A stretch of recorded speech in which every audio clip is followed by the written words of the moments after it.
5 సంవత్సరాలు మాకు అధికారం ఇచ్చిన పోలవరాన్ని మేము పూర్తి చేయలేమని చెప్పేశారు. It's a fact. Very very complicated. ఇది ఈ పోలవరం ప్రాజెక్ట్ అనేది వెరీ వెరీ కాంప్లికేటెడ్. అంత తేలిగ్గా అర్థం కాదు. ఏంటి అంత అర్థం కాదని గట్టిగా చెబుతున్నారంటే నాకు అర్థం కాలేదు.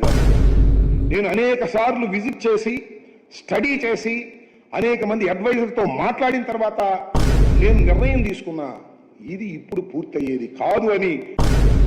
ఇంత చెప్పిన తర్వాత కూడా మీకేం అర్థం కాకపోతే just get the hell and heaven sir.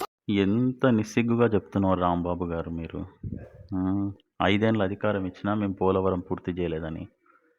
ఇందుకేనా మీకు అధికారం ఇచ్చిండ్రు? మరి జగన్మోహన్ రెడ్డి గారు ఏం పీకుదామని 2019లో ఒక్క ఛాన్స్ అని అడిగిండు. పోలవరం కడతా అన్నాడు, అమరావతిని కడతా అన్నాడు, ఉద్యోగాలు తీసుకొస్తా అన్నాడు, ప్రత్యేక హోదా తీసుకొస్తా అన్నాడు. 5 ఏళ్ళ అధికారం ఇచ్చినా మాతో ఏం కాదన్నా.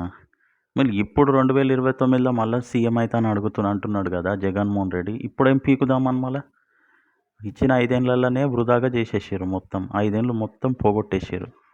ఆంధ్ర ప్రజల జీవితంలో 5 ఏళ్ళు మైనస్ అయిపోయింది. Polavaram it's a very very complicated ప్రాజెక్టా. వెరీ వెరీ కాంప్లికేటెడ్ ప్రాజెక్టు అయినప్పుడు మళ్ళీ 72% ఆల్రెడీ కూటమి ప్రభుత్వం పూర్తి చేసిపోయినాక మిగిలిన బ్యాలెన్స్ 28% పూర్తి చేస్తే అయిపోయేది కదా. మళ్ళీ రివర్స్ టెండరింగ్ ఇవన్నీ చేసి ఎందుకు ఆటలాడుకున్నారు? మళ్ళీ చేతగానప్పుడు ఎందుకు వచ్చారు మళ్ళీ అధికారంలోకి? ఇప్పుడు ఏం చేద్దామని మళ్ళీ అధికారం కావాలని అడుగుతున్నారు మళ్ళీ.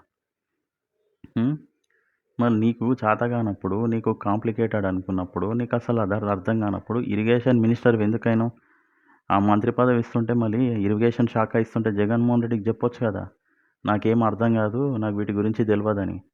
ఎందుకు తీసుకున్నావు? మళ్ళీ ఎంతోమంది అడ్వైజర్ల దగ్గర అడ్వైజులు తీసుకొని అర్థం చేసుకున్నావు. నీకు అర్థం చేసుకోనికే 5 ఏళ్ళు కావాలంటే మీకు కట్టనికి ఇంకెన్ని ఏళ్ళు కావాలి మీకు? ప్రజలంటే అంత ఆషామాషి అయిపోయారా మీకు? ప్రజల జీవితాలంటే అంత చులకనైపోయిందా? ఒక ప్రాజెక్టు కట్టలేని వాళ్ళకి మీకు అధికారం ఎందుకు మళ్ళా? ఇప్పుడు కూటమి ప్రభుత్వం వచ్చి ప్రాజెక్టును పూర్తి చేస్తుంటే మళ్ళీ దాంట్లో క్రెడిట్ చోరీ చేయడానికి మళ్ళీ చేతులు పెడుతున్నారు. మళ్ళీ ఇవేనా మీ బతుకులు? ఇకనన్నా మానుండ్రి మీరు. మీకు సత్తా లేదని తెలిసిపోయింది కాబట్టే 2024లో ప్రజలు కూటమి ప్రభుత్వం పోలవరం నిర్మిస్తుందనే వాళ్ళకి అధికారం ఇచ్చిండ్రు. మీరు రాజధాని నిర్మించారని అర్థమైపోయే 2024లో కూటమి ప్రభుత్వాన్ని గెలిపించారు ప్రజలు. మీరు రాష్ట్రాన్ని నాశనం చేస్తుండ్రు, దీన్ని ఆపాలి, మన రాష్ట్రాన్ని కాపాడుకోవాలని 2024లో కూటమి ప్రభుత్వానికి అధికారం ఇచ్చిండ్రు. మరి మీరు ఇప్పుడు ఏదో చేసేద్దామని మళ్ళీ ఇప్పటిదాకా 5 ఏళ్ళలో చేసింది సరిపోదని ఇంకా 2029లో మళ్ళీ గెలుస్తానని కలలు కంటున్నారా మీరు? బురద జల్లే కార్యక్రమం తప్ప మీరు ఏమైనా చేసిండ్రా? ఈ గడిచిన 2 ఏళ్ళల్లో ఏమైనా నేర్చుకున్నారా ఓటమి నుంచి? ఏమైనా ప్రజల గురించి చేద్దామని ఆలోచిస్తారా? లేదు. మీరు డిఎస్సి ప్రతి ఏడాది మెగా డిఎస్సి ఇస్తానని జగన్మోహన్ రెడ్డి వాగ్దానం చేసి గెలిచి వచ్చి దాన్ని తుంగలో దొక్కిండు. మళ్ళీ కూటమి ప్రభుత్వం మేము 24కు ముందు మేము మెగా డిఎస్సి ఇస్తామని చెప్పి కరెక్ట్గా ఏడాది లోపల మెగా డిఎస్సి నిర్వహించి ఇప్పుడు 16,000 మంది జాబ్స్ చేసుకుంటున్నారు. ఇప్పుడు కూటమి ప్రభుత్వంకి క్రెడిట్ వస్తుందని ఆ బురద జల్లి స్పోర్ట్స్ కోటాలు అవినీతి జరిగింది, ఇంట్లో అవినీతి జరిగిందని చెప్తారు. అరే అవినీతి జరుగుతా సాక్ష్యాలు బయటకు పెట్టుర్రి, కోర్టుకు పోండ్రి, ప్రజల ముందు తీసుకొచ్చి నిలబెట్టుండ్రి. అది చేత కాదు మనకి.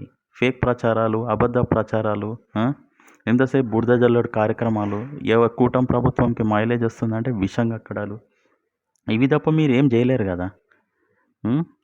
వాళ్ళు కష్టపడి ఇప్పుడు పోలవరం ప్రాజెక్టు 2027 or 28కి కంప్లీట్ చేసే ప్రయత్నంలో వాళ్ళు ఉన్నారు.